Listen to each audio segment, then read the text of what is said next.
Governments deny it. Militaries deny it. Even the mainstream media denies it. But they are here, and they've been here for a very long time. The Mutual UFO Network has been on the front lines uncovering the truth since 1969. And now we're sharing that truth with you. Welcome to MUFON What's Up with your hosts, Katie Page, Christopher DePerno, and Tara Diulis. Exclusively on the KGRA Digital Broadcasting Network. Wondering what's up? So are we.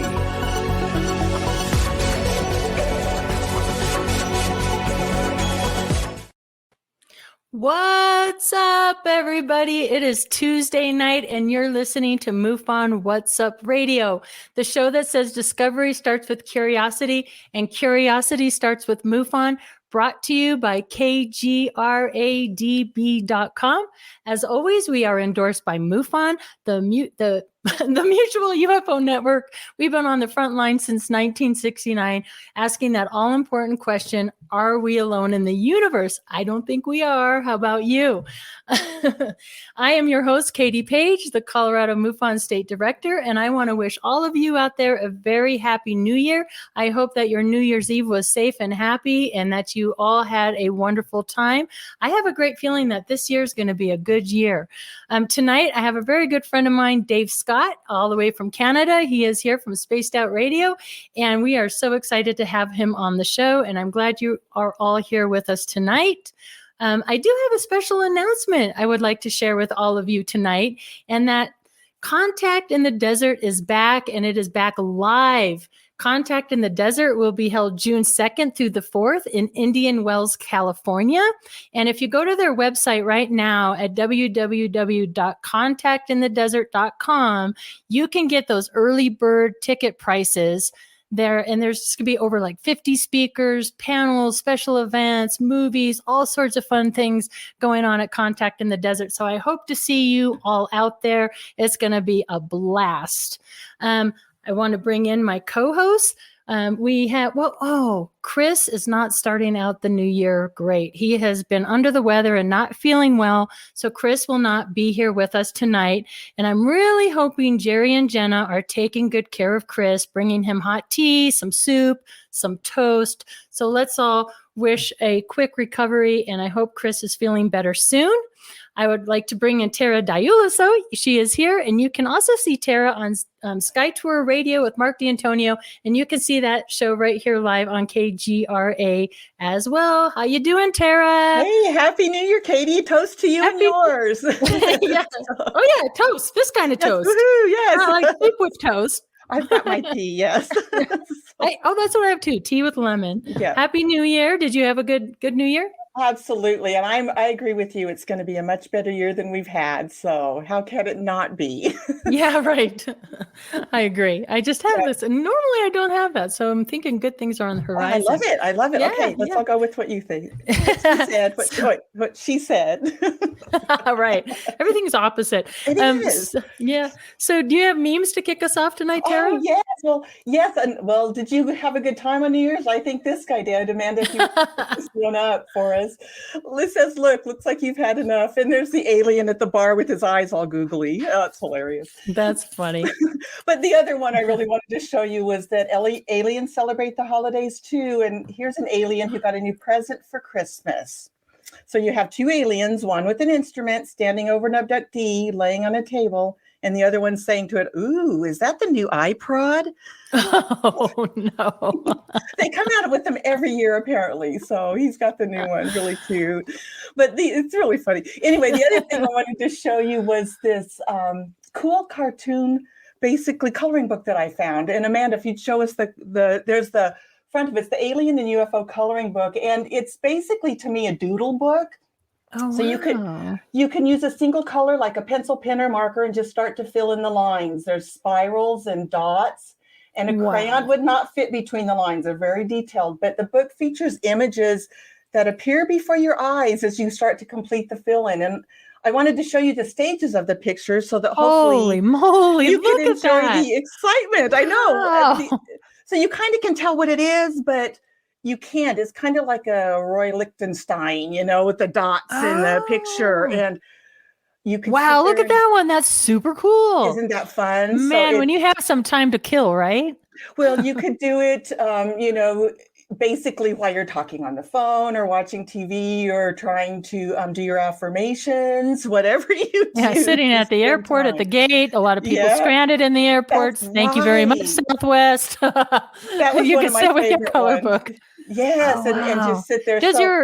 Does your wrist get hurt like coloring that in? It's addicting, and there is a warning. Severe hand cramps are possible. But this alien UFO coloring book was found on Amazon, and everything else imaginable is there too. But really fun, just different than all the other coloring books. The other thing I wanted to show you was our paranormal pop for today or the new year. And I love this. It's the skunk ape foot.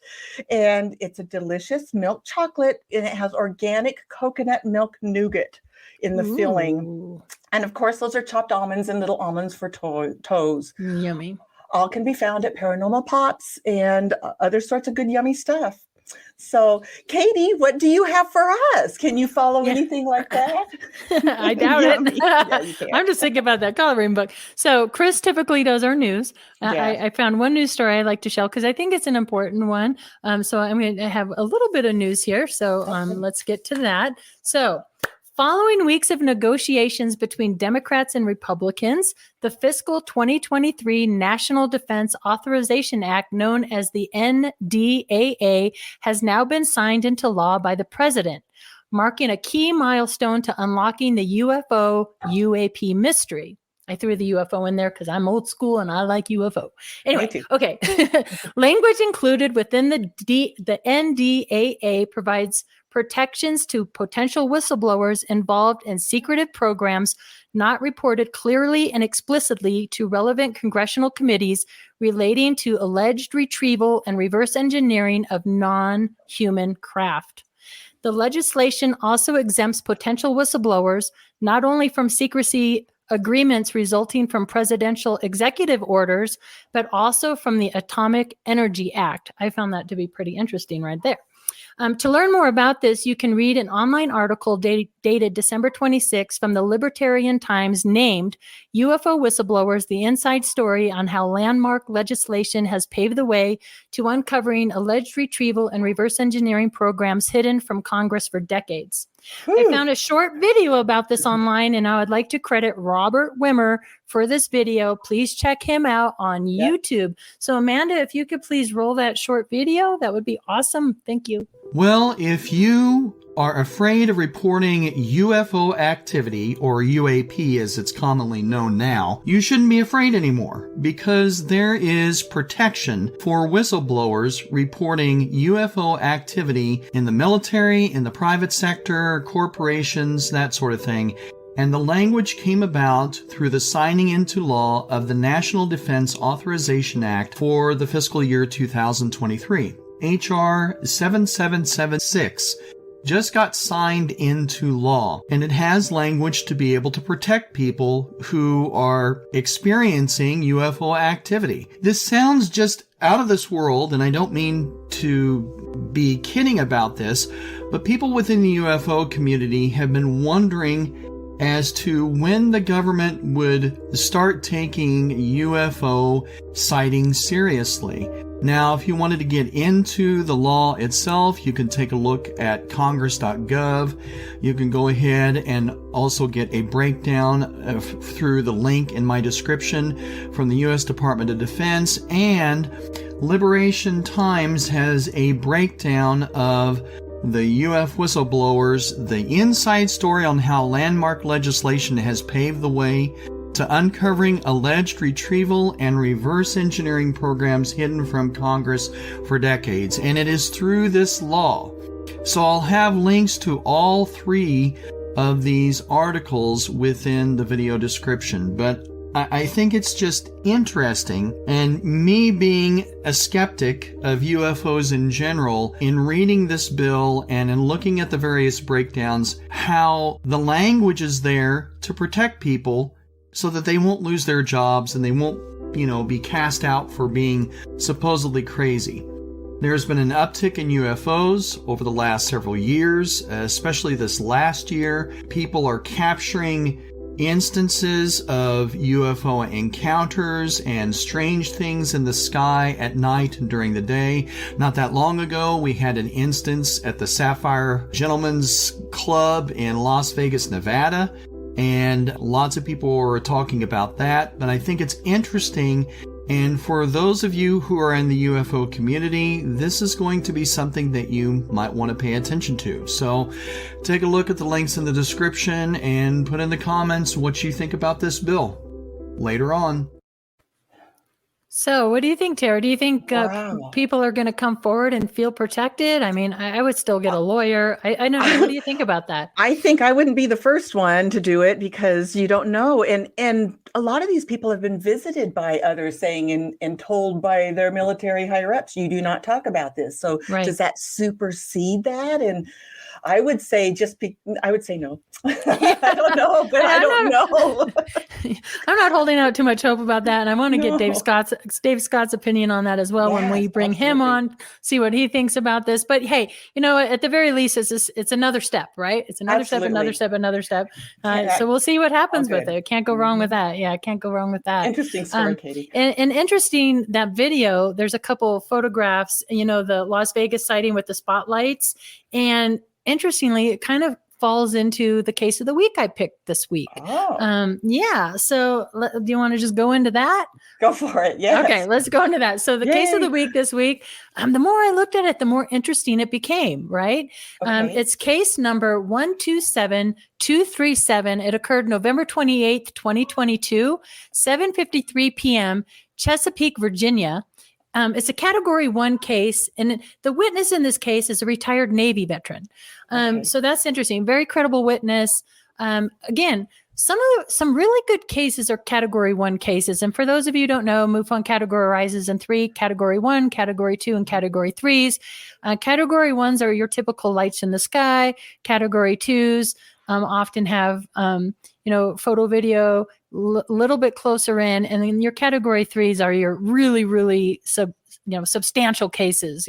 Very close contact, video, photographs, and on and on and on. But this is a really good Cat 1 case. So here's what the witness observed: lights blinking in a pattern stationary above his house.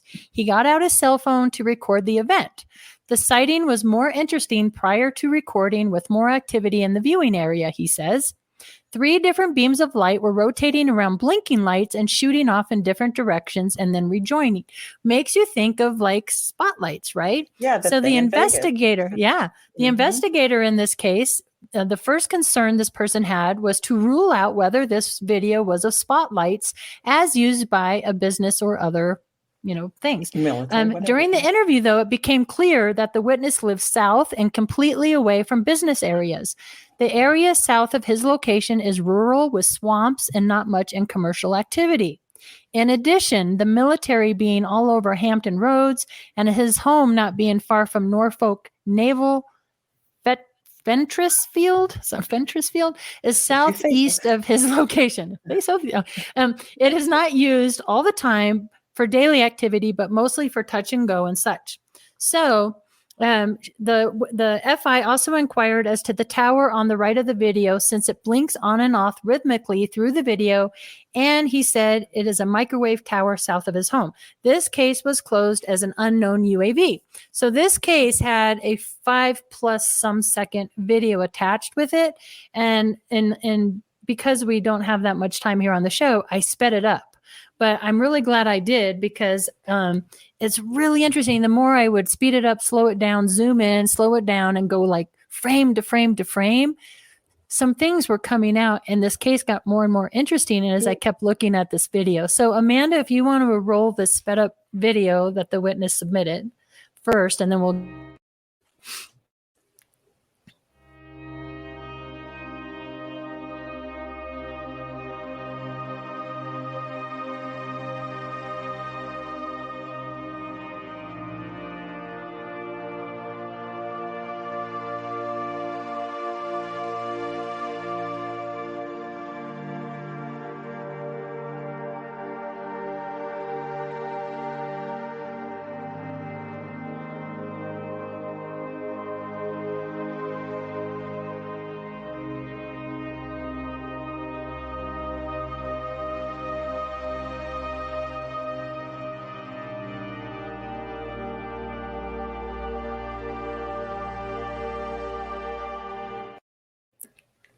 What Okay. is that? I know. So as I was slowing it down, so you see these lights up there that are pretty clear, but on the bottom, yeah, there you go. But on the bottom, as you're watching the video, these three other lights kind of, if I can, wait a minute, go back to me for a second so you can see my hands. But the three lights on the bottom it looked like curved, like they were blinking on and off, like on a almost a curved craft side.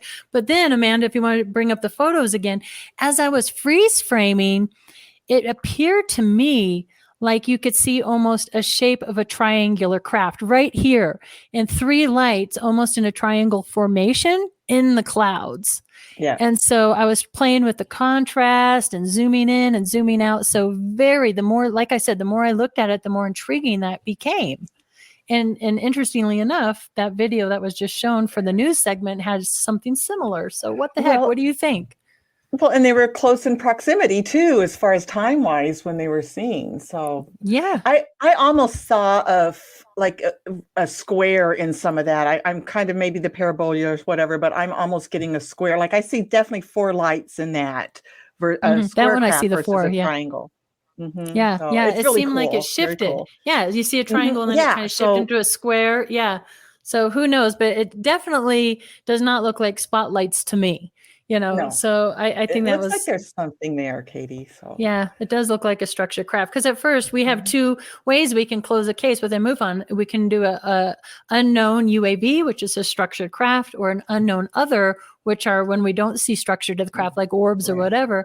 And I was like, is there a structured craft there? But the more I looked at it, the more I think you can see. Again, maybe it's parabola, I don't know, but it looks like there's structure to that, in my Yeah. opinion. So really interesting case out of Yeah. Virginia. Yeah. Do you I know like if to we caught believe up with Bob? Yeah. Did we catch up with Bob this week? yes, I think he did. Oh, good. We did. So I think Chris had a chance to. So Amanda, Okay. do you have that? Hi, everybody. This is Bob Spearing. I'm MUFON's Director of International Investigations. And every week, Chris and the crew allow me to come on and show you something of interest, a video, old newspaper account, great report. This week, I have something out of the UK from a place called Teaganmouth, which I had never heard of. But when I looked it up on the map, what's interesting is that there is absolutely nothing around this area of eastern UK. It's a beach area facing out towards France on the English Channel.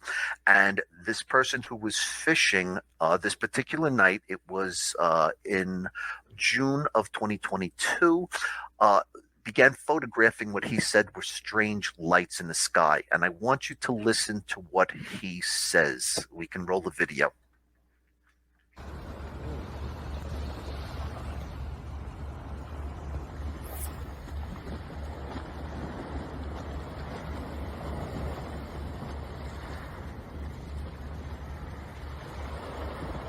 That's two planes, isn't it? They're so quiet though, aren't they? Yeah, I thought it was like one thing.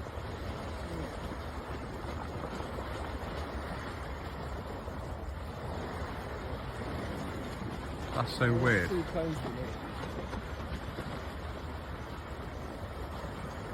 Weird colours as well, aren't they? Oh, look at that, it's going closer together now.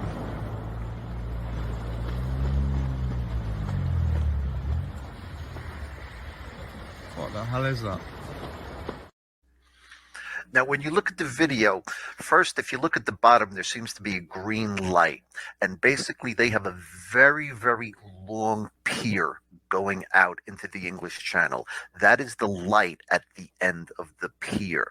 The witness said these objects were about 30 degrees up in the sky, not that far, less than a mile, but he didn't hear anything. The other thing that's unusual is that these lights aren't blinking. The film is slightly out of focus. The lights aren't blinking, and they're very unusual color. One is blue, and one is a pink. While they could be drones out at a distance, somebody could be playing with drones.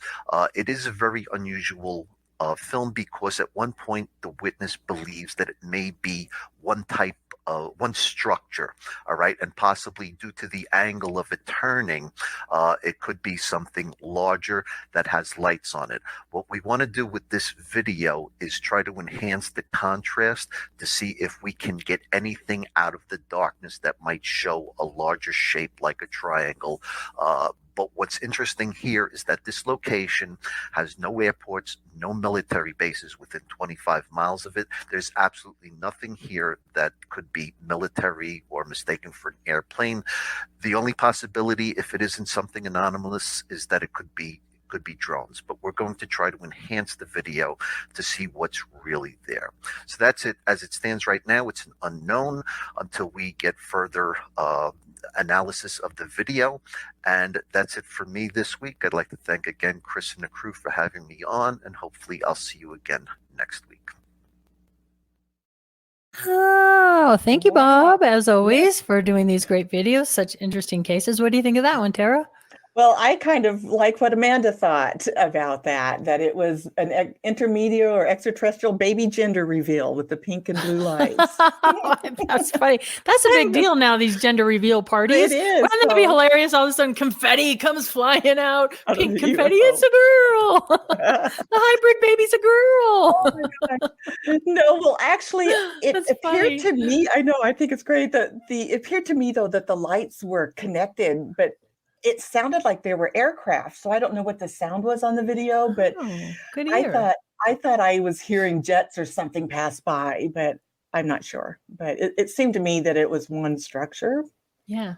Very cool. Witness, if you ever see something like that, just zoom the camera back out for a little while. It would have been nice to have that perspective. Yes. And then zoom it back in if you must. But, to get a rooftop or a treetop or anything to give you some sense of scale is always very helpful when you're analyzing these videos, or if there's like a telephone pole or anything in your vicinity. But it sounds like it was out over the ocean, so maybe he wasn't able to do that. But yeah, pretty intriguing case. Interesting colors. I like that gender reveal. That's great. That is great. Well, that is all we got for Case of the Week and news and that. So I think we'll bring in our guest right now. Yay! I know. I'm so excited. So Dave Scott is the creator and host of Canada's Spaced Out Radio, running Monday through Friday nights at spacedoutradio.com. Dave's personal quest into the unknown started in December of 2011 when he had contact with what he calls the angel of death, which he saw in his mother's eyes. Want to learn more about that? This led to his first channeling experience. After this incident, Dave's personal experiences started becoming more frequent. Paranormal experiences and premonitions started coming true. He had a Bigfoot sighting with 2 of the creatures within 100 feet of him. UFOs started appearing anytime he wanted, even though Dave had no idea what summoning was. He had personal sightings of 5 extraterrestrial species, one of whom he nicknamed Carl. Please welcome to the show, Dave Scott. Yay! Hello, how are you? Thank you for having me. Happy New Year. Of course. Happy New Year to you too. Did you have a good New Year's celebration there in Canada? I did. It was cold. I spent a lot of time having some cold beverages in the cold snow, and it worked out just perfectly. Thank you, Ms. Page. Well, that's wonderful. Well, Dave, honestly, I just have to dig in. Let's just start here with what this angel of death. Tell us about that. What happened there, and what that is. Okay, I want to start off by prefacing this, and I never do, but I'm going to start with this one. People who have had extraordinary experiences will tell you point blank that they just had a feeling, that they knew what it was. They don't know how, but they knew. And this started on December 13th, 2011, where I had family over to my house because my daughter was going with her mother's parents away for Christmas and New Year's. So I figured I would invite my entire family over for a turkey dinner, and she could open her presents and that way have a Christmas early with my side of the family.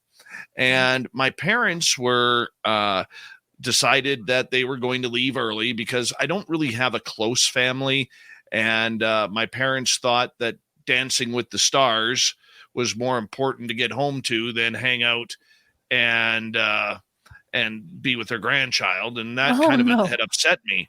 Yeah. Yeah, well, that's just the way my family works. And Right. to preface, my mother had over time battled cancer twice and survived both, but you really don't know about how the radiation and the chemotherapy really beats a person up over that situation. So Right. lo and behold, it's about 7:48 p.m. on the 13th of December 2011, and I am in my living room cleaning up dishes and glasses from dinner, because the ladies were all doing dishes and I figured I'd give them a hand. My parents announced they're leaving. My mom goes into my kitchen. I had about 20 people in my house. There was a hockey game on the television. Go figure, it's Canada. And, a bunch of people were watching the game, and the TV room was connected to the kitchen. So I go to put the plates and the glasses down on my dining room table and go to walk through the doorway to go to my kitchen where my mom was. And I looked at my mother, and my mother and I made contact, and I realized that at that point there was no sound going on in that room. And when I looked at my mother's beautiful blue eyes, they were jet black, and her pupils were wow. white. Wow. And I knew right then and there, I started to get that sinking feeling in my stomach that I wanted to cry. And I kind of turned my head like this, like, am I really seeing what I'm seeing? And my mom all of a sudden went, oh, you see me, a shocked face. She shook her head. Her eyes went blue. All the sound restarted in the room. And I knew I'd just seen the angel of death in my mother's eyes. Oh, I wow. ran to my bedroom. Didn't know what to do. My partner saw me. She followed me into our bedroom, and she's like, what just happened? And I told her what happened. And I said, I'm going to cry. And I started crying, and she hugged me, and she goes, well, pull it together. Your parents are leaving, and people don't need to see this. And so I did, and walked my mom outside, gave her a hug and a kiss, and wasn't sure if that was the last time I was going to see my mom. A couple hours later, I was my partners, who was really into all this woo stuff, literally said to me point blank, why don't we sit on the couches? I'll light some candles on the table, and I will, let's see if we can figure out spiritually what happened. And so I said, okay, not a problem. And so I started doing the whole relax breathing stuff that they tell you to do. And I'm not really buying all of this. Well, the problem was it worked. And I don't remember the next 38 minutes of that conversation. What I do remember is snippets. And I realized at that point that I had channeled the angel of death. Now, my opinion of channeling, I'm going to grab a TV remote here, was going like this as fast as I could to figure out what channel to switch it to, because there was nothing on at midnight on a Sunday night. And I was trying to find something. That was my idea of channeling. I had no idea that channeling meant a spirit coming into your body and communicating through you. But that's exactly what happened. The angel of death told me how that my mother was definitely still sick, and that we were not, as a family, showing her enough love, and that if we didn't start showing her more love, they were going to take her home. Oh, wow. And he didn't say heaven, he didn't say hell, but all he said was take her home. And when I asked how to keep my mom alive, he said, it's love, man. It's love. You got to show more love, and your family has got to show more love. So 11 years later, my mother is still alive. Oh, great. And because I followed that, but it started a real whirlwind of everything. Within a couple of days, my house was haunted. Like we would literally see and hear ghosts going up and down our stairwell. My daughter and my stepdaughter would be complaining about things knocking on their walls and windows in their bedrooms. And I had a friend of mine who used to date a former rock star, and I told her, don't worry, the next rock star is coming. And a few days later, I went to a concert, and I saw the dude on stage, and I said, that's him. 11 months later, they run face to face into each other in Las Vegas, and they start hanging out and seeing each other. You know, Wow. yeah, and all of this weird stuff happened. Now, I was okay with the paranormal. I thought, hey, you know, I watch these paranormal shows. This is going to be kind of cool. I can communicate with them. And then I met a gentleman. It was happening so frequently. I met a gentleman named Pascal Lachance, who is my idol, my hero, my guru. I love him. He's my mentor. And I remember him saying, you know, Pascal is just a behemoth of a man. He's probably 6'4", 350 pounds. And when he shakes your hand, he lets you know that he's a very, very strong man. And I remember him saying, you know, after a couple hours of explaining everything over tea, because he doesn't drink, it's always tea. He goes, Dave, let's go for a drive. So we went for a drive, and the first question he asked me when we put our seatbelts on was, how far down the rabbit hole do you want to go? And I said, let's go all the way. Oh, and you're brave. You're brave. And so he goes, you realize that you might not get a say in what happens. I said, I realize that, but let's just go for it.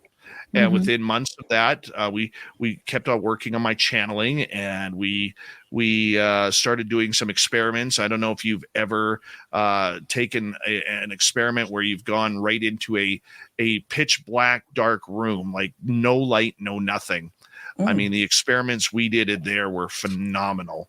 I mean, like deprivation kind of. Yeah, it's it is sensory complete deprivation. And we literally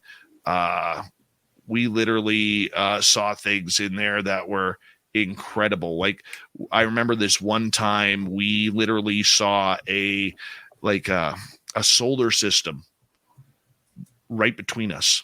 Oh, wow.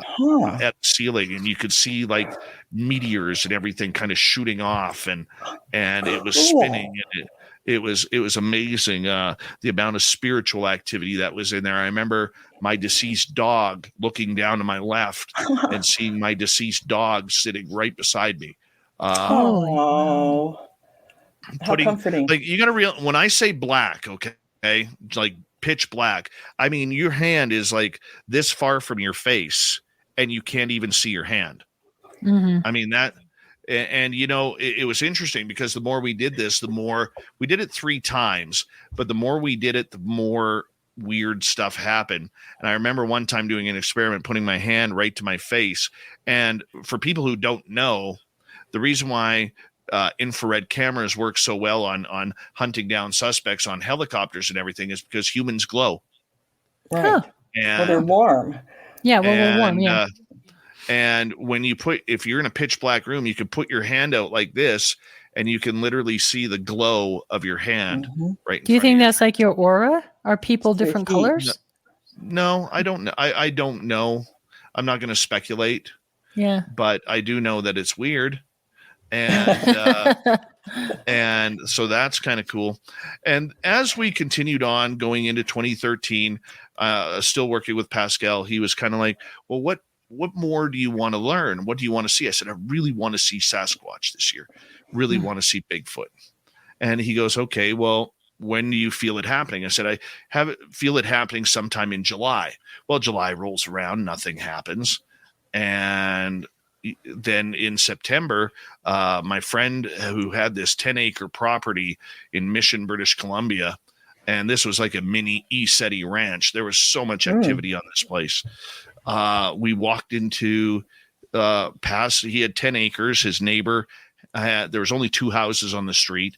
His elderly neighbors who had no children, just them, they had 6.5 acres. My friend had 10 acres, and it was kind of horseshoed with forest. And so long story short, we walk about 300-400 yards into the forest, and we come across this tree that is snapped at 8 feet high, about 8.5 feet high. And it was probably this round, like pretty steady tree. And, you know, I'm not a tree guy. I'm not an investigator by any sense. And I could tell you that what we saw was this tree which had been snapped off, and the bark was still wet, and we hadn't had any rainstorms, windstorms for the previous week or two, going back to when we could remember. And then all of a sudden we got that feeling that we were being watched. And we started looking around, and there, about 100 feet in front of us, there was this big Douglas fir tree casting quite a shadow, an old growth type of tree. And we could see something behind it peering at us. And, it would peer out, come back in. And that's when we saw the Sasquatch, and we could make out the face. And as we were getting ready to leave, I turned to my right because there was something on my right at about 75 feet that was making some movement, like a tree branch shaking, like you're trying to shake acorns off a tree or something along those lines. And I looked over there, caught my attention, and that's where I saw the second one walk right through where that tree branch was looking. And I got a full right side profile and back profile. It didn't have a neck. It's the largest thing I've ever seen to this date. And I said, yelled at my buddy, his name was Dave too. I said, Dave, did you see the second one? And he was already like 40 feet down the trail, and I'm not standing there alone. I mean, I'm a meal, Right. So, Well, I'm sorry to interrupt here, but were you scared? Did you go get footprints? Was there hair? Did you get pictures? What happened? no, That's terrifying. all good questions, And I will say this, my friends had a rule on their property that everything magical was safe there. Okay. They had fairies, they had ghosts, they had Sasquatch, they had UFOs, extraterrestrials, and they did not want any sort of camera activity at their home. That you bring up, I was going to say, ahead. Dave, you bring up a really good point. I've got to do some investigating down with Trey Hudson down south, and I've been out there twice with him at the South Skinwalker Ranch. And the very first time I was there, it was like what you're saying. There was cameras, equipment, and I just kept getting this message over and over again, like. Because when I was a young girl on the Colorado Ranch, we had nothing like that, right? You're just there with the trees, with nature, experiencing the energy, right? And when I was there with Trey, it was like, you can't be here with that equipment. You need to not have cameras. You can't have equipment. You just need to be in tune with the energy here, or it's not going to interact with you. Is that kind of what you're saying, Dave? Absolutely. And I also want to preface to everyone, I am not an investigator. I am not a researcher. I'm an experiencer. Yeah. I am a journalist by trade. Okay. I'm one of the very few true journalists in this field. A lot of people like to self-title. I don't. Yeah.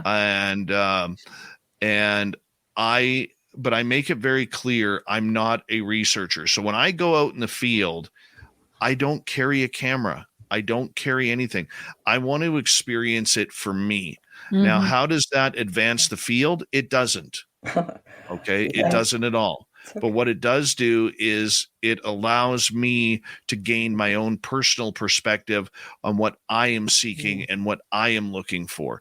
Doesn't matter whether I'm out on a ghost hunt with friends, or whether I'm staring at the stars looking for UFOs, or whether I am in the forest at my Sasquatch gifting site. I really don't care to get that video or to get that photograph. I've tried. Yeah. Trust me. Well, let's be honest. Well, Let's be honest. Even if you did have it, Dave, nobody would probably believe you anyway, because people like to just debunk and tear it down, and that didn't happen. And then you start to question your own sanity, and on and on and on and on. Like I even think like if they came and landed somewhere and came out, oh no, that's CGI. Like so you bring up a really good point there. Yeah. You know. Well, I am a misinterpreter to some people in your chat room, so that's kind of fun. Oh no. So I have a question about. Go ahead. Well, I was going to feel free. I was going to ask you. You were talking about you sensed that something was watching you, but you also have had premonitions, from what I understand. And how have these experiences led you to where you are now, and how did that direct you or change your thoughts at all? I don't like to consider myself psychic. I don't like to consider myself clairvoyant. I just like to tune in. And when I am around people who are also on that same frequency, it seems to dial up a hell of a lot. Do I sit there and make claims that, on August 17th, 2023, we're going to have a mass sighting? No, I don't. It doesn't work like that for me. Mm-hmm. I just get very, very strong feelings. And most of the time, I'm so inactive with it that I don't even correlate anything until after it's happened. And it's like, damn it, I should have trusted my own instincts and intuition. I had a hard lesson a number of years ago, back in 2013. I had one of my favorite toys that I had was an ATV, and I hadn't ridden all winter. And a couple of guys who had ridden before they were like, hey, let's go riding. And my main buddy, who I normally rode with back then, he's like, no, I can't come. So the entire trip up there, about a 90-minute drive up into the mountains, I was getting this little voice inside of me that says, turn around, Dave. This isn't a good day to ride. Turn around. But I just, my ego and everything was like, no, I need to go for a ride. Well, 15 minutes into the ride, going 5 miles an hour, I hit a washout. My bike went the wrong way in the washout, and it flipped on top of me. Ended up rolling down a mountain 250 feet, destroying it. No. So listen to your intuition, people. So that little voice that we all hear is something we all need to follow, in my opinion. And from there, I've just tried to really pay attention to it. Yeah. I had an incident this summer where when we were going into our Sasquatch gifting site, there were 4 of us in the vehicle, including my 9-year-old son, and the 3 adults all ended up getting different pressures. And the minute I turned up that logging road, I started seeing pareidolia of alien gray heads everywhere. In the trees, in the bushes on the side. And I'd be like, is that one? Is that one? Pull up to it. No, it's just the way the branches are bent. But I was seeing them everywhere for about 5 miles. And my other friends were feeling very heavy, paranormal type of energy. Like, tonight is not a good night to be there. We got out of the vehicle. I wouldn't even let my son out of the vehicle because we were all feeling it.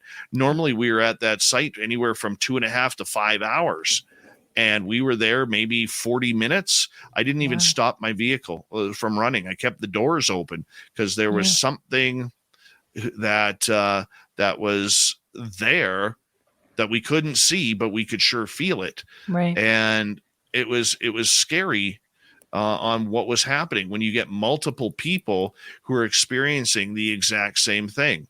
So it's kind of interesting how it works. Yeah. The phenomena works in incredible ways. And, the phenomena is not just UFOs. It's not just aliens, or it's not just Sasquatch or cryptids or paranormal or whatever. The phenomena is tied to everything. And I think that's what we really are trying to figure out. I couldn't agree more with you. I have a couple little just housekeeping questions. I'm curious, 2 things. Do you do a protection ritual when you go out to these locations? Do you protect yourself so nothing negative attaches to you? And if you can speak a little bit about what that is. And number 2, do you keep a journal or diary where you're even if it's just for yourself to go back, because our memories fade and we forget things. So do you write down, your experiences? I am horrible with the fact that I don't journal. And it's funny because being a journalist, that's completely the wrong thing to do. Well, you don't want to work at home. I have been blessed with about 95% of the experiences that I've had witnesses with me. So I can always correlate the story with them. and I'm lucky that way. Other times, I make no word about it. My stories are anecdotal. You can choose to believe me. You can choose not to. Frankly, I don't really care. Right. But I am who I am. I'm not, I don't make up things for ratings. I don't make up stories for the sake of being interesting. I lived a very happily boring life before all of this crap started happening. Mhm. And I would go back to my happily boring life in a second. But since I can't, and I've made the commitment to myself to try and figure out what the hell is going on, not just for me, but our numerous listeners to Spaced Out Radio, I owe them the truth, and I owe them the best of my knowledge and the best of my ability and the best that I can bring to them on a nightly basis. So, I mean, it really is something that I try to be real steadfast with and take it all in. So, journaling is something that I do need to. Samantha Mowat, a good friend of mine, an ET experiencer, she always kicks my butt for that. But getting back to your other point, when I go into a haunted building, yes, I do protect myself. I'm a God guy, so I will say a prayer to keep me safe. When I go out in the forest, I have a little ritual that I do with tobacco and Sasquatch. One thing that I've learned from First Nations people that I've got to know very well around the last number of years is tobacco is a gifting aroma. Oh. And I will use tobacco and I will explain that, hey, a lot of the times we go in armed, and we explain to the whatever's out there or whatever may be listening that this weapon is not for you. It is for the predators out there that are potentially out there to harm us. I mean, I live in an area where there's 1,500 pound moose, there's black bears, there's grizzly bears, there's mountain lions and lynx and a lot of different animals out there that would love to rip you apart. Yikes. And they're big and scary and they know the forest better than you do. Right. And so we go through these rituals, and so far, knock on wood or whatever you believe, they've worked. So, and that's something that we don't take for granted. That's for sure.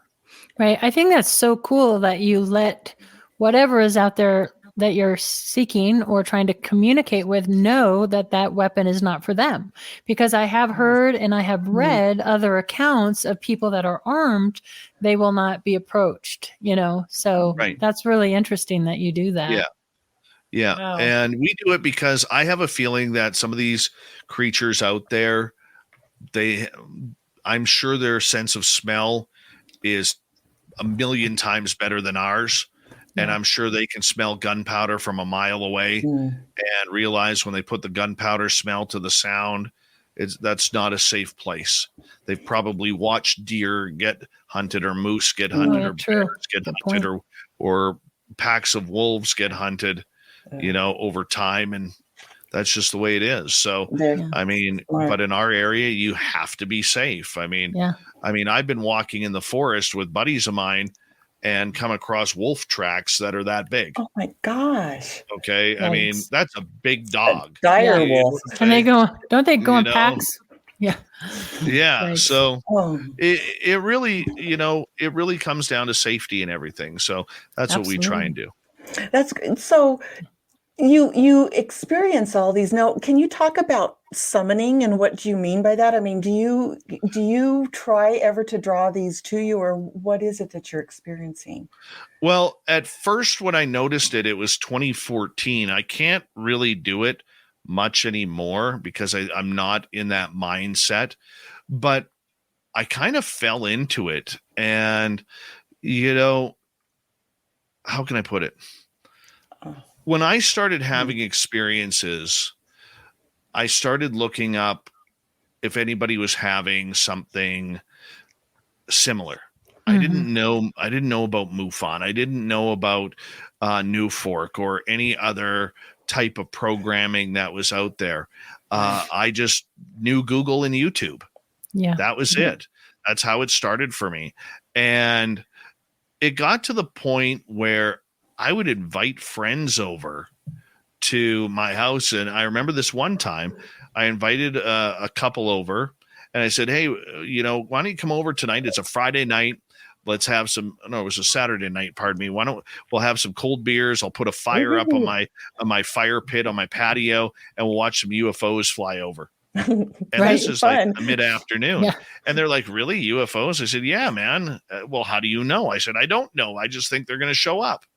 Yeah. And it was about 9:40 at night on a spring night. And we had no clouds in the sky. And the first one came in. It was an orange rod that had silver orbs on each end, one silver orb on each end, looking like a dumbbell. And we watched this thing fly from southeast to northwest.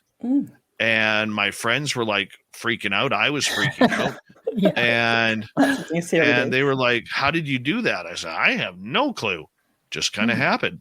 And so they're like, well, are there any more? And I said, yeah, I feel like we're not done yet. Yeah. And about 20 minutes later, 30 minutes later, I'm still sucking on a beer, tipping my head up. And, how drunk were you, Dave? Yeah, let's make a note of that.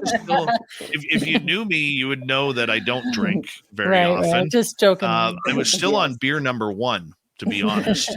And I looked up because something caught my attention up above my house. And there was a black triangle hovering over my house. And the entire undercarriage was orange rods connected by silver orbs. Oh, wow. And it sat there in the sky. And I said, what the F is that to my friends? And they're like, what? And I said, look up. Now, my friend's wife was very Catholic. So she literally dove to the floor of my patio and she started praying and giving Hail Marys. Like she was freaking out. Yeah. And my buddy was like, oh my God. And I'm like, there was a lot of curse words happening. And we watched this with absolutely zero sound fly north. And it was like a door opened in the sky because the front point disappeared. And as it was moving forward, the rest of it started disappearing as well. Wow. And it was nuts. I actually reported that one to UFO BC. They didn't get back to me for 8 weeks. On that because they are a useless organization that is not even worthy of taking reports.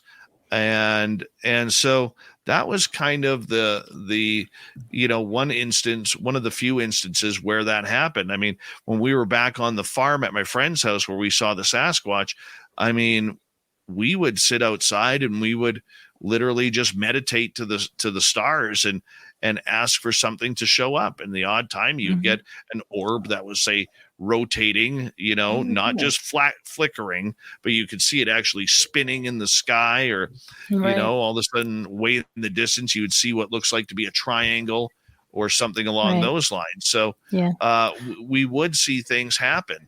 Do I take full credit for it? No. Was it me? I don't know. But again, your intuition played a role. Intuition played a role. Like, we only have like 3 minutes before we go to break here, but we do have several reports coming into MUFON where people will report that they just had this feeling. They felt like they had to walk to the window or go to the sliding glass door for whatever reason, and something will show up. Oftentimes it looks like a flash bulb going off, or these orbs that you're talking about. And I have in the past too heard of these like rods or these bells that are connected to triangles. That's not the first time I've heard that. So I find that really interesting.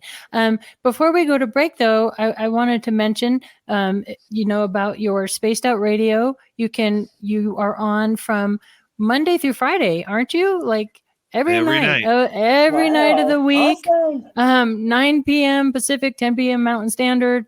So if you haven't checked out Spaced Out Radio, make sure you go there, go to their website. And a thing I love too about Spaced Out Radio is if you go to Dave's website, you have all sorts of garb like t-shirts and hats and mugs and stickers. And so it's a fun place to go shopping. Yay, I like to do that. Yeah. And how long you've been doing Spaced Out Radio since what, 2016, is that right? 8 years, November 30th, 2014, we signed on the air, and right. God knows why we keep going, but we do. That's a lot of shows. Well, I know you have a very, very dedicated audience to your show, and it's a lot of fun. And not only that, but you have Dirty Filth, who does art, which after the break, we're going to share some of his artwork. It's phenomenal. Hey. I'm really lucky. I have just a little baseball card size I got last year in Vegas. Oh, I have a picture. Maybe Amanda can pop it up here before we go to break. Last year, Dave Scott had his very first Spaced Out Radio fan party in Vegas. And yeah. So there's Dave Scott and me. And what is that? Phil, what is that street? That street is that was Fremont Street. Fremont.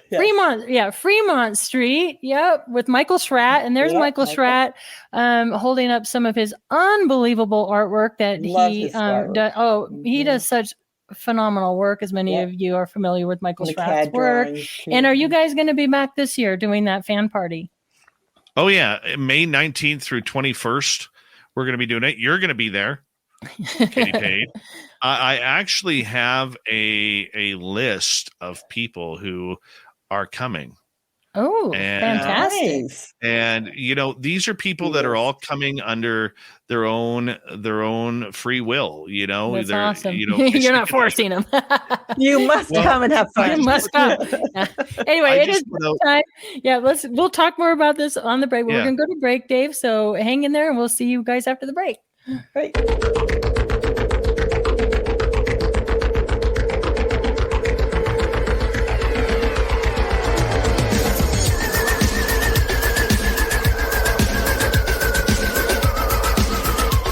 Hey members, the new KGRA DB app is now available on iOS and Android devices.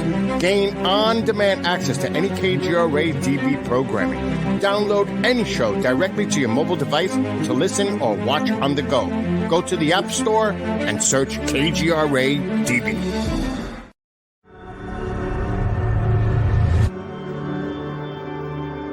MUFON is the voice of thousands of like-minded people who want to see change. We speak up against UFO secrecy. We engage governments and agencies around the world on the topic.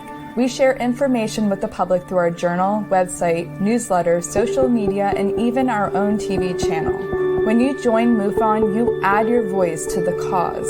Few things are more important in our time than understanding the UFO question. Join MUFON. Find your friends.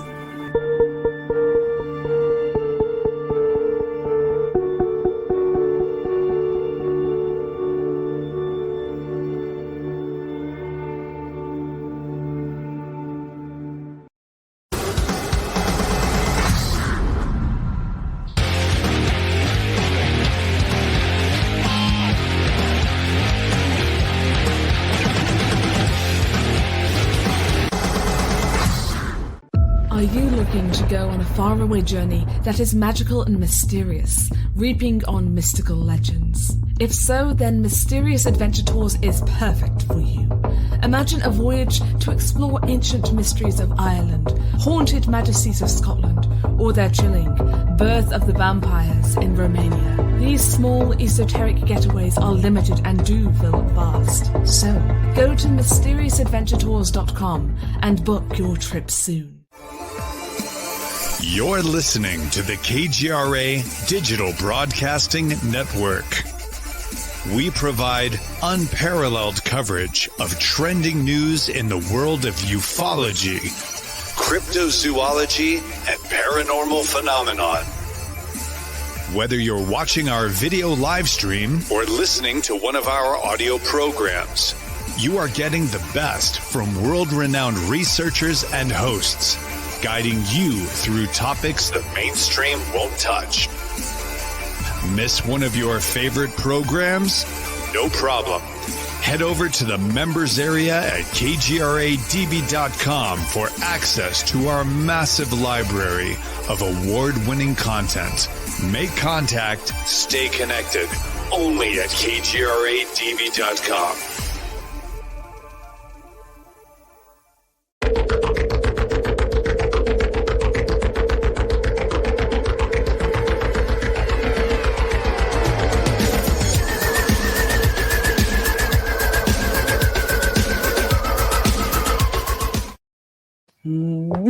Whoops.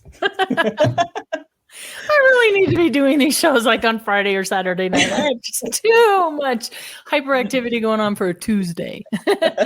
Anyway, welcome back, everybody. Welcome back, Dave. Such a fascinating first half. I have so many questions in my mind. I kind of going back to the beginning. Something that I was thinking about, the angel of death and having, lighting those candles and getting in touch with something like that. Did you feel in that instance, an overall negativity? Was that like scary, terrifying to you?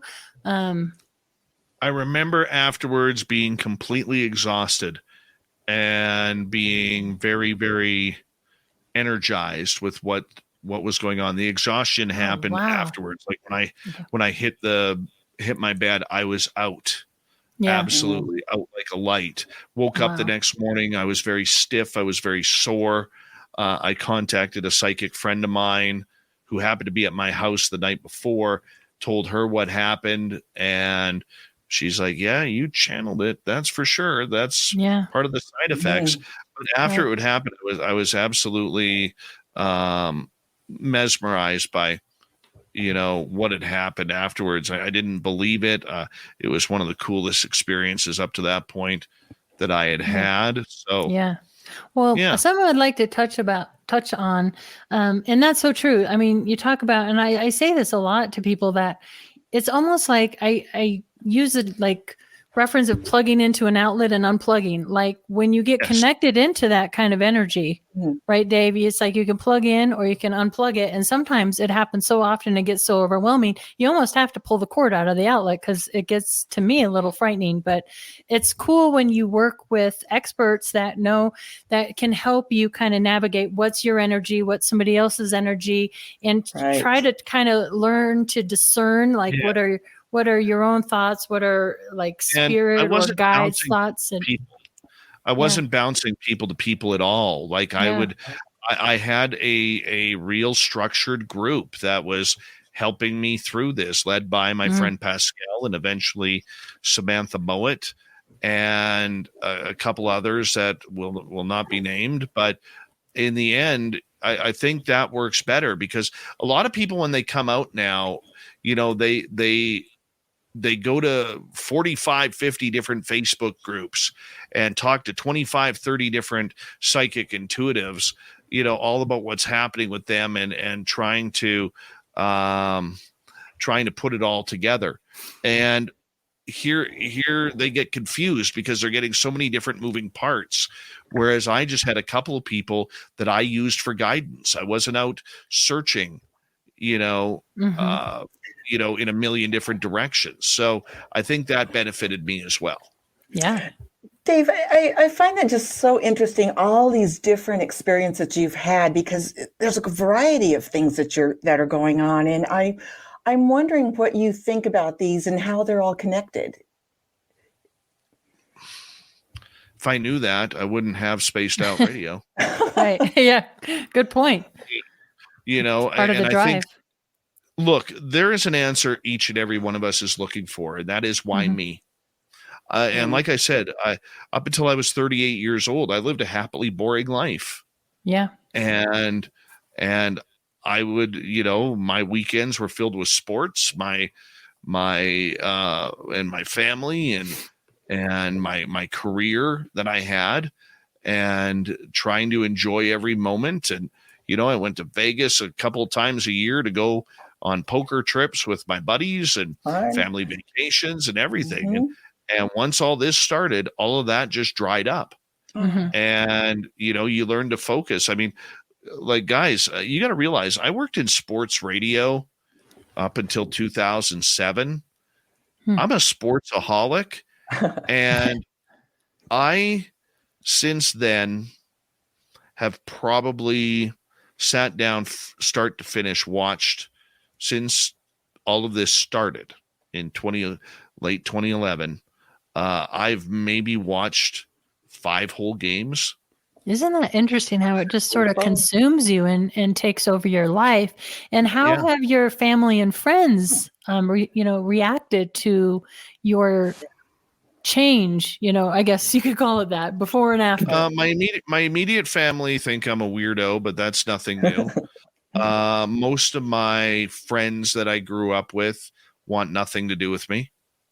And if you talk to a lot of experiencers who've really fallen down the rabbit hole and trying to figure out things, they will tell you the exact same thing. One of the first things you're going to sacrifice is your friends and your relationships. Yeah. And, I remember my best friend of 28 years telling me never to talk to him again. And, because of everything. And there was a few different choice words that he used. And I just went, okay, I'm sorry you feel this way.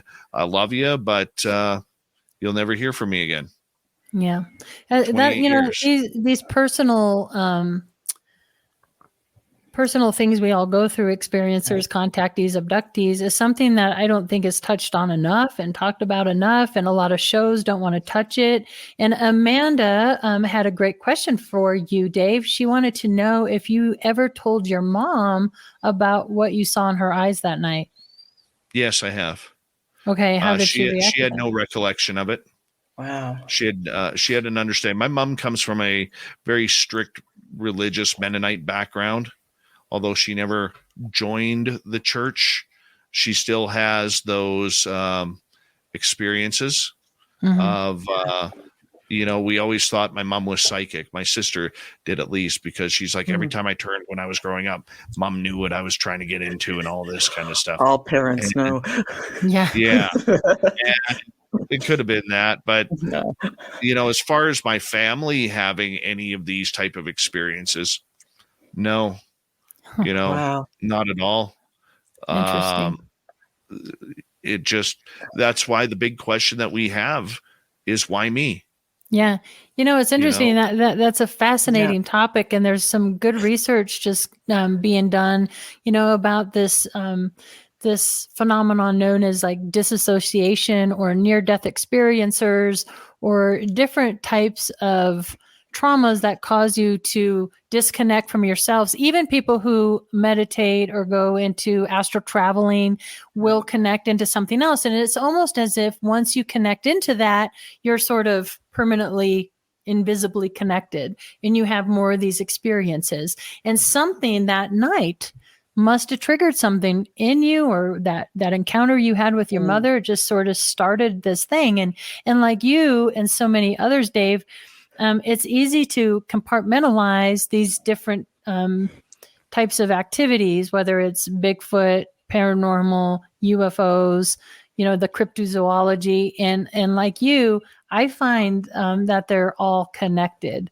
I don't know if it's a consciousness piece or what. And I think by doing these radio shows and you doing Spaced Out Radio, it gives us the opportunity to seek the answers that we're looking for. I think that's a big part of it. For sure. Well, we need to find answers. I mean, but where do you start? Where do you search? Google tells you nothing. The television shows tell you nothing. Most researchers out there will only give you a glimpse in because they don't want to harm their research, Guilty. and it's a tough pull. Yeah, and until you immerse yourself, there's no point in putting all this stuff. Like, I see a lot of people and I feel sorry for them because they're so lost with what is happening to them that they go in all these different Facebook groups and they just get their butts chewed out so badly that they may have the experience of a lifetime and the information that we need. But because people choose not to believe them, they get absolutely manhandled and ridiculed. And, this is where I kind of get my hackles up a little bit with trolls or critics or whatever. We need to as a community, take a step back here for a second. Look, we all want proof. Right. We all want proof. We all want this to be over. It's like Christmas Eve, and you're waiting for the morning to come and rip open the present to make sure you got the toy that you wanted as a kid. Yes. Okay. But two things here, guys. What is proof? Right. To you or to me, to anybody. Answer me outside of the cheap ass comment of anecdotal, empirical evidence. Okay, which doesn't exist that we know of. What is proof? Okay, a photograph is no longer proof because of Photoshop. Right. A video due to CGI and any 7-year-old being able to become a master editor on their iPad now, okay, is not proof anymore. Makes it so hard. Without anecdotal evidence, what is proof?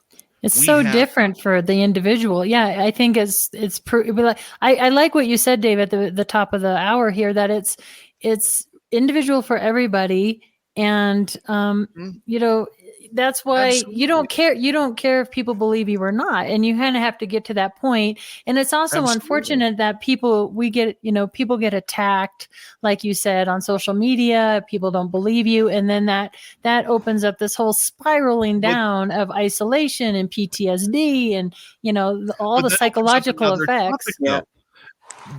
We have in the UFO community, the Bigfoot community, every community out there is built off of statistics. They're built off of sightings, and they are built mainly now off of opinion. Okay. Yeah. So now, instead of looking scientific, instead of taking and reading between the lines of stories, yes, we are going to have the fakers. We are going to have the charlatans. They're easy to see through. But part of the problem that we have now is we have too many people out there who are basing their research or so-called research on opinion, not fact. Right. Okay. So because I choose, Katie or Tara, not to believe you, your stories are garbage. You're lying. And if you everybody wants to call everybody a liar these days. Lying is the word lie and lying is a very powerful word. It's a very insultive and intrusive word that is being thrown around like candy these days. Okay. Right. And I'm not a fan of that. I've never stood in your shoes. You've never stood in mine. So who are you to tell me that I'm sitting here lying, or anybody out there is lying, when you weren't there? That's such a good point. There. Well, I remember truth or art. Yeah. I remember, and I could show you the photo here. Let me give me 1 second here. This is going to blow your mind here. Okay. I mean, that brings another good point, because a lot of contactees and abductees experience contact through lucid dreaming. There's even a chapter in my book about that, like dream or memory. And people wrote to Dr. Leo Sprinkle about this phenomenon where we can interact and kind of go into another realm, which is almost like astral traveling. So if we're interacting with a phenomenon that, is how can you go into somebody's brain and say it did or did not happen? Oh, wow. What is this? Let me get on my glasses. Where's the ghost? Hold on a second. Is it a shadow? Where is the ghost? Where's the ghost? I see it at the bottom right, maybe under that post. Right here? There. No, more to the left. Like right there, right in there. Okay, this that's is a person. Watch this guy. Oh, he's on the stairs. Oh my gosh. How did I not see that? How did I not see that? Oh, creepy. Okay. I got into an argument and with somebody who you guys love and I love, Mark D'Antonio, over this photo. Interesting.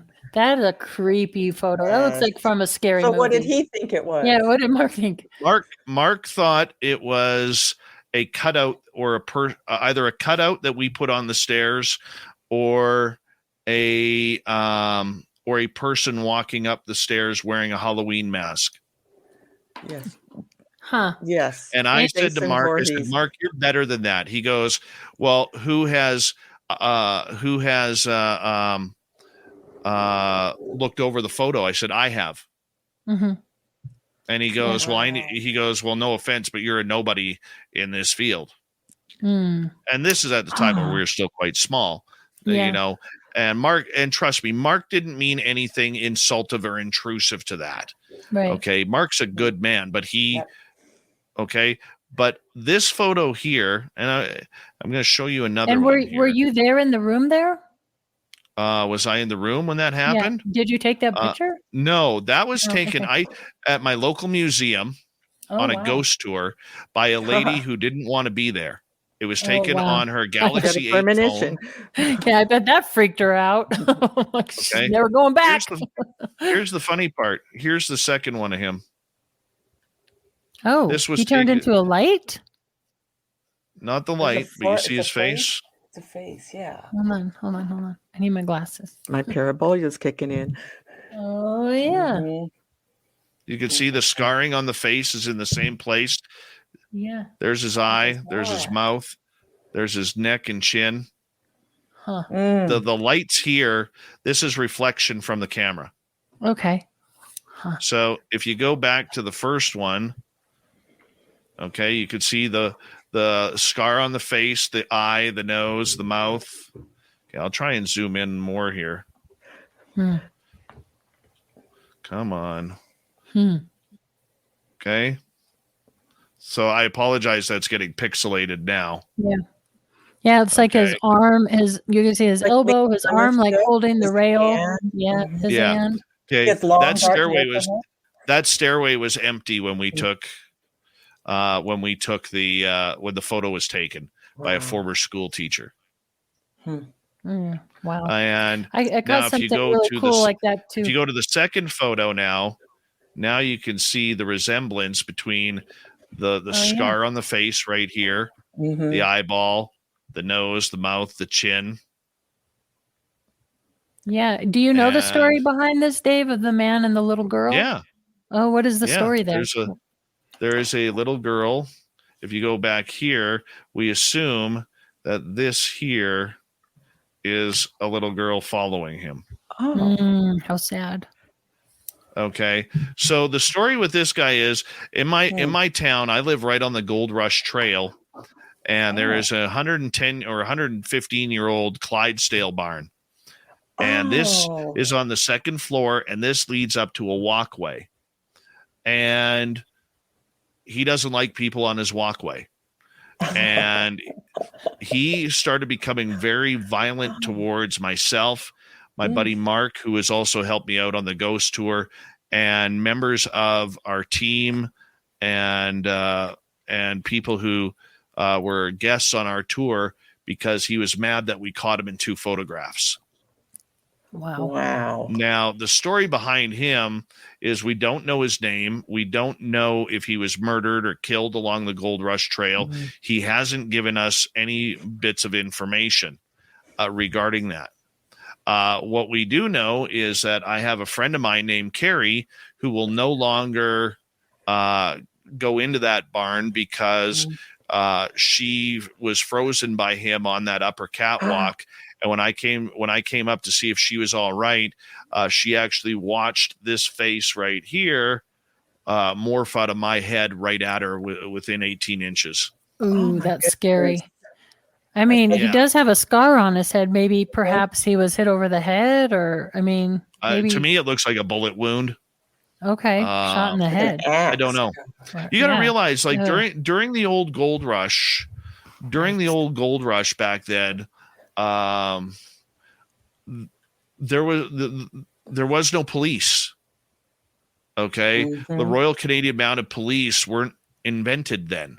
It was because of the Gold Rush Trail and the Americans coming up with the guns that they invented the Northwest Mounted Police, which became the RCMP back in the about 1870s. And that's how policing became part of Canada. Was because of and you have to realize that I live in a town called 100 Mile House. Now, a lot of people will say that's a stupid name for a town. Okay, well, what's it 100 miles from? Well, it's 100 miles from the end of the Fraser Canyon. Okay, and they had what they called post houses every couple of miles. So my town is 100 Mile House, but I live in a place called 108 Mile Ranch. There's a 105 mile. There's 103 Is that like the mile, Pony there's Express? Is Yeah. that like the Pony Express? Okay. So Cool. what would happen is all along this trail, people would, like Billy Barker or some of the greatest, Billy the Kid, they would ride this trail robbing people of their gold Oh and my murdering goodness. people. Oh. This highway, this Gold Rush Trail that goes right up to Alaska, and it's literally That's so 3/4 of interesting. a mile from my house here. Okay, it literally runs. It's filled with murder. It's Oh my filled with gosh. robbery. It's filled with death and horrible things to women.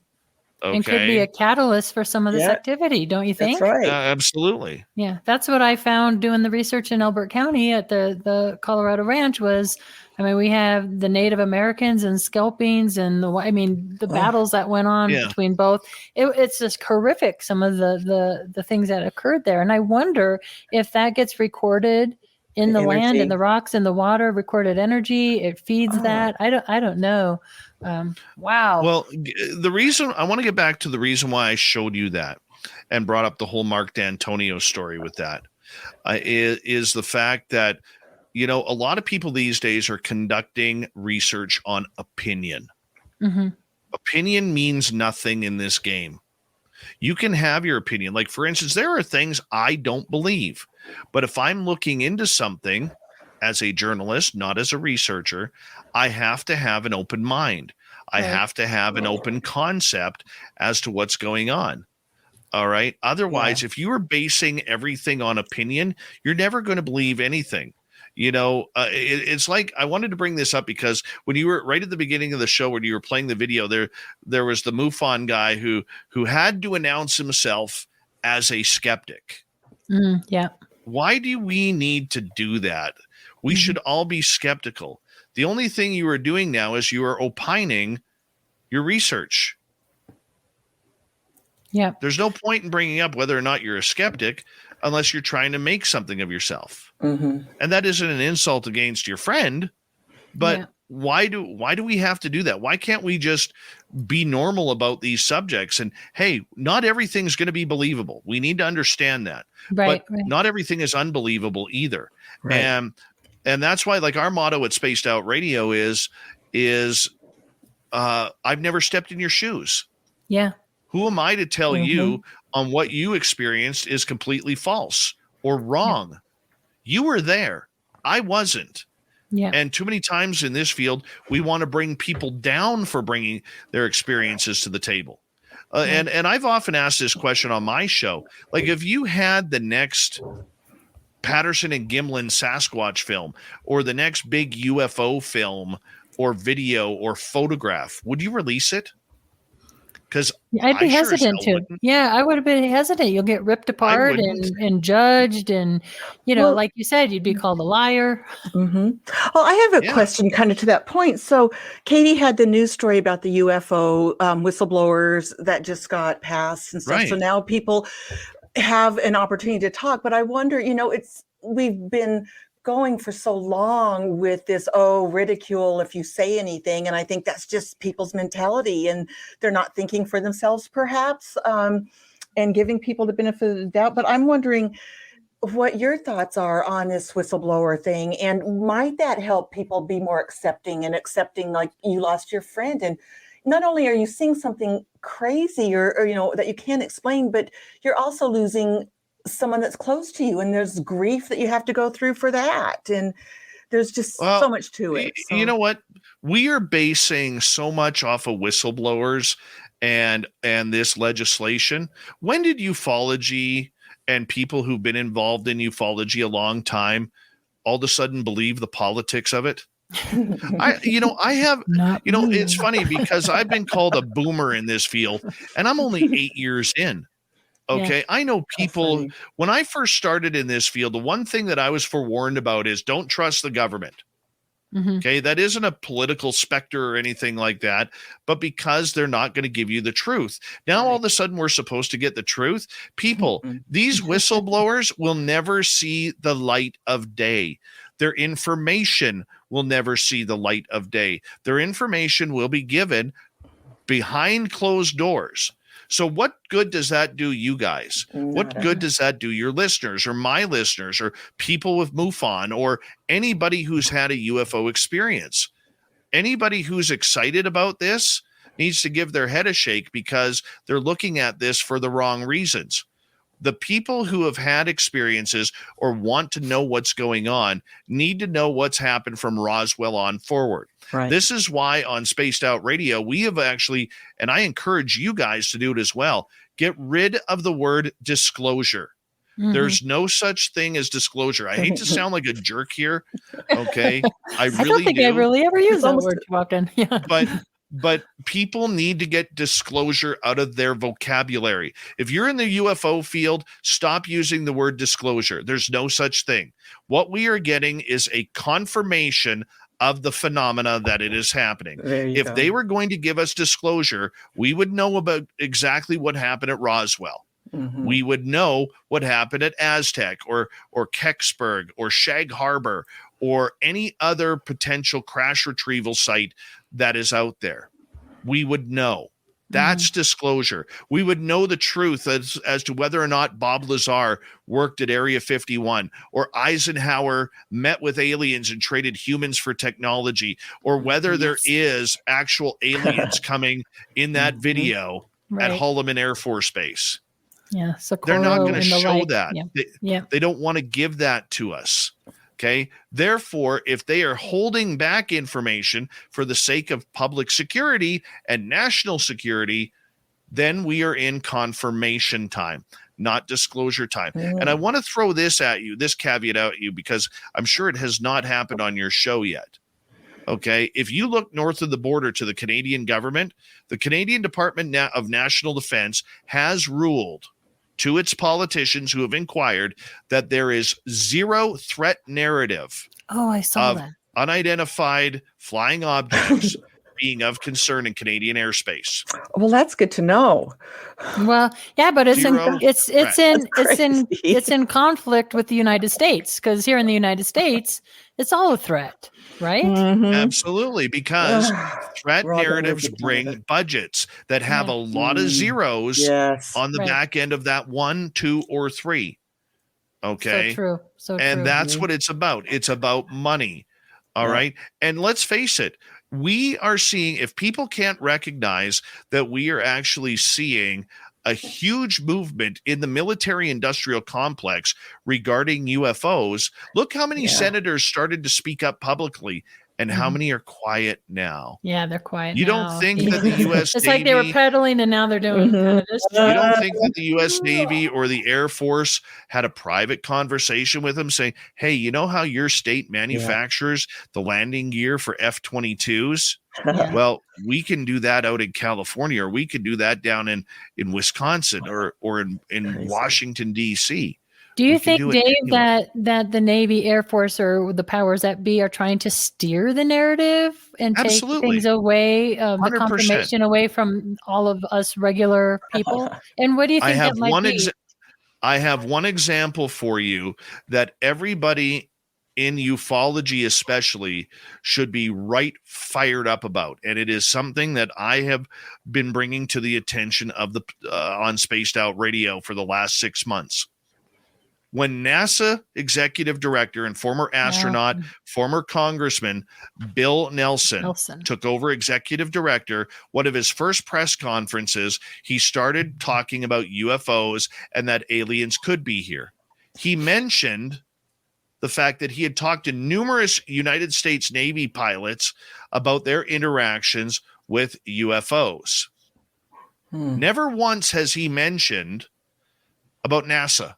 Right, the astronauts. The fact that almost every launch since Gemini has been followed to the point where within the last couple of weeks, Elon Musk has stated that there have been mysterious anomalies following every SpaceX launch. Yeah, they are watching us go into space. Never mind the fact that there is audio recordings of astronauts, which was proven by Darcy Weir, a movie documentarian who just recently released a documentary on NASA's secret space UFOs that can be found on Tubi and Hulu and Amazon Prime, where you will hear astronauts talking in real time about what they are seeing beside their craft while they are going into space. Awesome. Okay. Yep. We have the proof, and NASA has been silent, except Bill Nelson keeps wanting to play the UFO game. Yet not a single member of the mainstream media and very few outside of the media and in the alternative media, what we do, have asked the question, Bill, what's in your closet? Yeah. Open up your closet and tell us what's there. Yeah, let's see all those airbrush photos. I want to see the airbrush photos. I want to see the unairbrush photos. But so if we, so when UFO Twitter is all hooray NASA, yay NASA, let's go boys, way to get on board with UFOs. How stupid are you when you're not even asking the question, what do you know? Yeah. What's in your closet?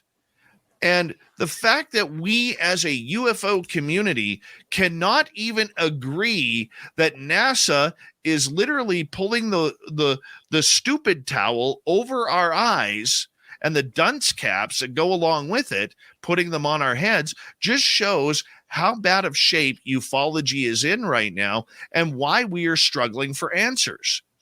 When NASA can pull that, we've lost. Yeah, so true. So true. I wanted to say, I mean, what do you think about the moon landing, Dave? I mean, do you think wasn't there like, we went there, but I've heard that there were like Freemason ceremonies and that we actually, do you think that's why we never went back to the moon, because there was extraterrestrials? And then after you answer that, I have to get into, before we run out of time, because this show is flying by here, about the extraterrestrials you've encountered in Carl as well. So if you could speak to the moon landing first, and we'll get into that. The moon landings, I think we didn't go back, I think because we were one of two reasons. Number one, we were already there with some sort of secret space program, or number two, we were asked not to go back. Now, Homer Hickam, who is a rocket scientist, former NASA engineer. Okay, Homer was also and you guys should get him on your show. He's incredible. Do you remember the 1990s movie October Sky? I love that movie with Jake Gyllenhaal. Yep, the story. He plays of Homer Hickam. Oh, okay. And Homer Hickam loves space, loves UFOs, and I've had him on the show twice now. And I even see him come into my chat room every now and again, and he loves what we do. And, I would suggest, getting him on your show and talking about this, because he'll say it was all budgetary and everything like that. Look, and he'll play the NASA card a little bit, but he also knows that there's a lot that is going on behind the scenes that, we have to remember there's two sides to NASA. There's the raw public side. Look at our heroes. And then there's the very dark side, which is, we have to remember NASA is connected to the United States Air Force and the military. And, if they're told to shut up, they're going to shut up. Bill Nelson, God bless him for talking UFOs, but God hate him at the same time, or curse him at the same time, pardon me, not hate him, that he is, he's not giving up the goods of what his own company has been hiding for 60 years. Yeah, so true. That's not fair. Well, maybe he can talk now that the legislation's been signed. Doubt it. I won't hold my breath. Not gonna happen. So Dave, let's get into these ETs, these different types. If you want to, I'm always fascinated, and that's something, that I'm always looking for, or talking with people and trying to categorize different types of ETs and this Carl person. Can we talk about that a little bit? Okay. I have to tell the long story here, but I'll try and keep it brief. On April 10th, 2014, we were back at the farm, and my partner was there. It was about 8:30, 9 o'clock at night when I arrived, and I had arrived from work, and I'd been battling a migraine, and I walked into their house, and I said, look, I don't know how long I can stay. I'm having a migraine here. And they're like, well, do you want to just cancel tonight? I'm like, no, we're already here and everything, and might as well stay. Hopefully it'll lift. So I went and sat down on the couch, and I just kind of put a pillow over my eyes. And after about 20, 30 minutes, I realized that it wasn't a migraine. It was actually shapes pulsating in my head. Oh, And it started off as a square in the front of my head, moved to the right side as a triangle, and moved to the left side as a circle. And then I all of a sudden got hit with a major anxiety attack that I needed to go outside. And so my partner said to me, "This is cool. Can I come outside too?" And I said, "No, you have to stay inside with our boy," because our son was only 9 months old at that time, 10 months old. And the lady of the house said to her hubby, "Dave's having something. Get your shoes on. We need to go outside right now." And I looked at her and I said, "He can't come. He's not invited." Why would I say that? You know, that's wild. Especially the invited part. So the lady of the house, her and I get our shoes on. We run to the back of the house, and behind the house, about 50 feet, there's this old 2x10 horse fence. And you could just cut the tension with a knife in the air. It was a low cloud, misty night. We're on top of a mountain where the farm is, and you could just feel something there. And just energetically, it was crazy. She goes, "Well, they called you outside. Why don't you say something?" So I said, "Out of God's peace, love, and light, you called me outside. Can you show me where you are?"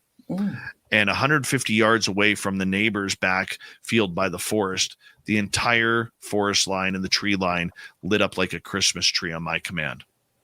Oh. And it was the brightest white light I had ever seen. I remember it was so bright, yet it wasn't hurting the eyes. And the light was on about 30 seconds, and then the light turned off. Is there any emotion attached to that? I was like, "Oh my God." Like, you got to realize, you like I said earlier in the show, you have to have your own form of skepticism when something happens. You don't have to announce to the world, "Hey, look at me, I'm a skeptic." You don't need to do But that. it's funny to see people do that. Okay. Well, By the way, and then you get to see them change their minds. Like 3 years down the road, they won't be skeptics anymore. That's right.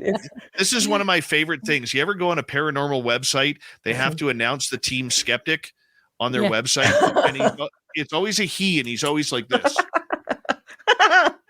That's hilarious. What? Go look. I don't Go look. It believe is you. the funniest thing. Just arms crossed. Yeah. That's where I knew the whole team skeptic thing was BS. But seriously, though, I'm thinking in my mind at this time, this is what's running through my mind. I'm thinking, okay, that's about 150 yards away. That's a 7-iron for me because I golfed back then. That's a 7-iron for me. Could they hear me? And I'm thinking, no, because I'm talking to this thing in the exact same voice that I'm talking. It's not like I was screaming it from the mountaintop. You know, it was like exactly like I told you, out of God's peace, love, and light in that volume. And, okay, so there's no way they could have heard me. So then I started, as this light is on, I start looking, okay, do I see movement? Because there are a lot of people out there who have like 100,000 candle watt flashlights or 1 million candle watt flashlights. You just go to the hardware store and buy one. No, there's no movement in the light. Okay, do I hear any sound? Okay, is there any laughter or talking or anything? No. Light goes out. I then said to the lady, I'm like, "Oh my God, like, I can't believe that just happened." She's like, "Well, see if it'll happen again." So I said, "If you are of alien descent, out of God's peace, love, and light, can you turn your lights back on?" Boom. Lights come back on in the forest once again. Wow. This time they are brighter through the trees, and there's a tree line in between the two properties of these old oak trees and fir trees that are probably 75, 80, 90 feet tall. The shorter ones being around the 60-foot mark. And I start moving to my right because I want to see where is this white light emanating from. And as I moved, I started seeing something blue. And there was this blue cylinder that was standing vertically about halfway up on the ground compared to the trees, which were about 60 to 70 feet tall. This cylinder went up about halfway, and there was this black cloud that was rotating counterclockwise on it, that would go halfway up the cylinder, then halfway back, all the way back down. Interesting. 30 seconds later, the lights go off. So the lady says to me, "You want to go up there?" No. Not at all. No, She's like, thanks. "Come on, let's go. Let's check out what it is." I said, "No." And you're staying right here with me. Like literally had to go reach into my back pocket, pull out the man card, right? As misogynistic as that is today. And she's like, "Let's just go up there." I said, "Look," I said, "if we don't know what the hell this is. If something there grabs you or something happens to you, I'm suspect number one." Right. I said, we don't know what this is. This could be dangerous. You're staying right here with me. We She don't was want like, a Travis "Fine." Walton repeat. No. So she goes, "Fine. See if it'll turn the lights on again." So I said, "Just so I know I'm not crazy, out of God's peace, love, and light, can you turn your lights on one final time?" Boom. The lights come back on again. And after about 30 seconds, everything is the same. The cylinder is still there. The black cloud going up the cylinder is still there. The lights are, ricocheting off the trees. It's beautiful. Okay. And this is on the ground, remember. Okay. After 30 seconds, the lights go off. Now, this is what screwed me up. Okay. Is how when you look at the sky and all of a sudden you'll see something flare up right in front of you and then it disappears? And we're always told that's iridium flares on a satellite. That's reflection off the sun. That's this or that's that. Well, I don't know, because this thing on the ground, this craft on the ground, all of a sudden turned its lights on and off, flared its lights on and off. And it did this 10 times before it disappeared.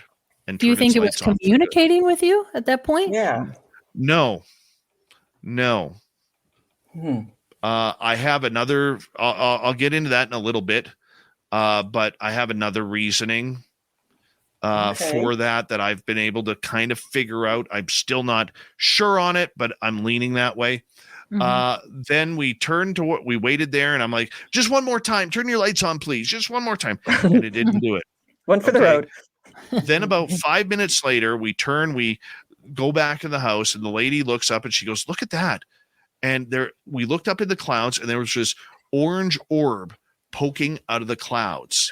Oh. And then the orb sucked back into the cloud, and the same white light looked like lightning racing through the clouds and disappeared. There was no sound, nothing. So 5 days later, we go back to the farm. I haven't slept in 5 days. We go back to the farm, and I meet this young lady named Samantha Mowat. Samantha, at the time we were told, is a lifelong ET contactee. And so all the ladies are there, and they're having their little tea, and I'm off there. This is my first time back at the farm in 5 days.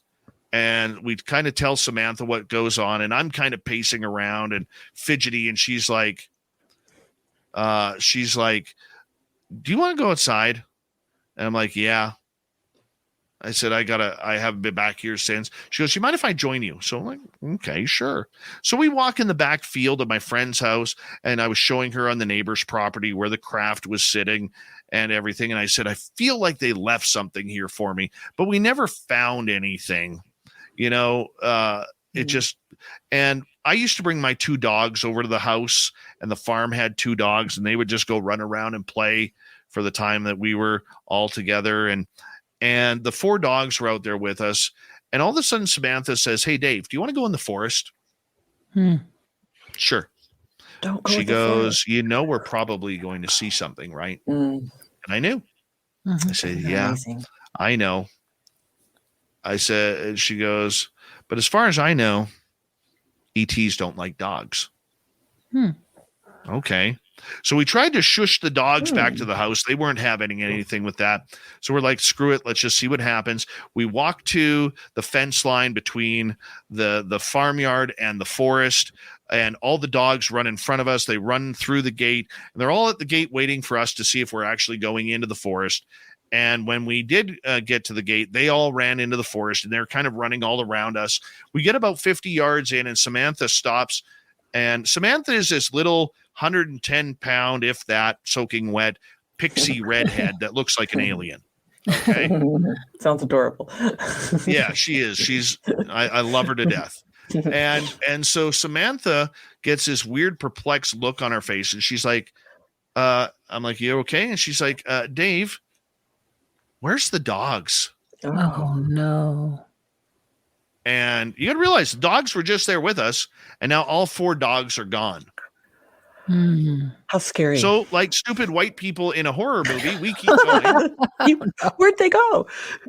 They're behind the in the barn with all the chainsaws and the tools. Yeah, we walk another 50 yards into the forest, and Samantha, who's very small, jumps up on this tree stump. And she's looking around. She's got that look on her face.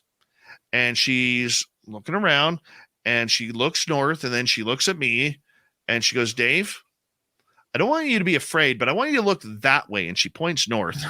She goes, I want you to tell me what you see. So I took a deep breath. I turn. I look north. Samantha, what the F is that? Samantha, what the F is that? What the F is that, Samantha? That's all I could say for about 3 minutes, because at 2:00 in the afternoon, in the middle of a forest, not a cloud in the sky, not a plane in the sky, at 200 feet away from Samantha and I, straight ahead, I'm looking at a 10 to 12 foot extraterrestrial. Holy cow. Standing there looking back at us. So tall. And describe what it looked like. Yes, please. I never saw any arms or legs. The body was a very, like if you put too much cream in your coffee, that color tan. It had a giant round head, and it was just sitting there in the forest. Wow. Now, I did not see the second being. I was just focused on that. The second being starts communicating with Samantha, stating, we're not here to harm you. We're not here to take you. You're more than welcome to come over and say hello. However, we are very concerned about the man's health. Well, there's only Samantha and I there. I know I'm a man, and I know she's not a man. She didn't have the man card. So I knew they were talking about me. Now, I wasn't scared of it per se. What I was scared about was that in my 40 years on the planet at this time, never once did my parents, my mentors, my teachers, my grandparents, my aunts, my uncles, my siblings, my coaches, my dentist, my doctor, anybody ever taught me what to do when you're standing face to face with an extraterrestrial. Right. That's a good point. Yeah, I don't think a lot of us get that lesson. No. You know, and Even if you did. Here I am in the middle of the day, and there it is. And so I said to Samantha, no, let's not go. And she's like, come on, it'll be fun. You're not going to take us. I'm like, I got to no. meet this girl. She's an adventurer. So she starts walking down the trail, and I reach back into my pants for my man card again. And I hold it up, and I'm like, man card. No, I didn't say that. But I said, Samantha, please don't. Do not leave me here alone. I cannot go back to that house alone. I just met you. I am suspect number 1. Yes. I said, please don't leave me. And she heard the panic in my voice, and she decided to stay. And we literally stood there for about 10, 15 minutes watching this. But you see, I now know how ETs escape. And how they escape is they take you to a different area, or they put energy in you that if you go to this area over here, you're going to have more interaction. And they convince you to go into that different area. And when you get there, there's nothing there. You think you're seeing things, but there's nothing there. And then when you go back to the original spot, they're gone. I've had that happen twice. Wow. That's so interesting. Okay. That's how they leave. Yeah. This time has flown by. We only have 7 minutes left of the show. You want the Carl story? I do. If we can get in under like 5 minutes, because I did want to show some of Filth's Here we go. art. 5 minutes. Okay. April 20th, 2014 or 2015 at 10:17 p.m. I'm interviewing a gentleman named Harvey Kraft about Buddha. And I had this old little makeshift studio at the front of my house in an old bedroom right beside my front door. And while I'm doing this, I see something move out my front door. I hadn't had my outdoor lights on. I put my microphone on hold, thinking, okay, damn it, it's one of my friends. They're going to come over and they're going to start knocking at the door. My dogs are going to bark. I got a Chihuahua Dachshund cross that a crosswind is 35 minutes of barking. Okay. And they're not going to shut up, and barking dogs don't make for great radio. Starting to stress out. After a couple minutes, realize that there has been no barking. I turn my swivel chair, look out my window, which is about 4 feet away, and there is a giant alien gray head staring at me from the other side of the window. So I did what any man would do. I fell back in my chair, and there's Dirty Filth's work. I love him. I fell back in my chair and jumped back up. I screamed as well. Jumped back up. Text my partner, alien at the window, get in here now. And she jumps out of bed and runs to me. The energy's way off. And that is how the legend of Carl got started. But oh my goodness. I want to also say this.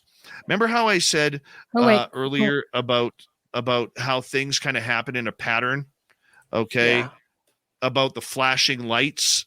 When it was turning its lights and light on and off. Okay, you go back to a disgraced ufologist, Stan Romanek, in his video with the alien at the window. That's what happened to me with Carl. Yeah. Okay. Yeah. That's what it reminded me of. I've had other experiences. I've had other unpleasant experiences and pleasant experiences, both, that I really don't get into, that have happened along those lines, that other big name people have had happen, that sound like garbage, sound like a big joke, but it's happened to me. So now it makes me question whether or not they showed me all of this to question the current narrative, or whether they're showing me that, hey, even though these people may not be the most credible, this did happen to them. So that's where it all kind of came to fruition. Right. And I know we only have like 5 minutes left, or a little less than 5 minutes, but do you think, were they communicating with you telepathically, Dave?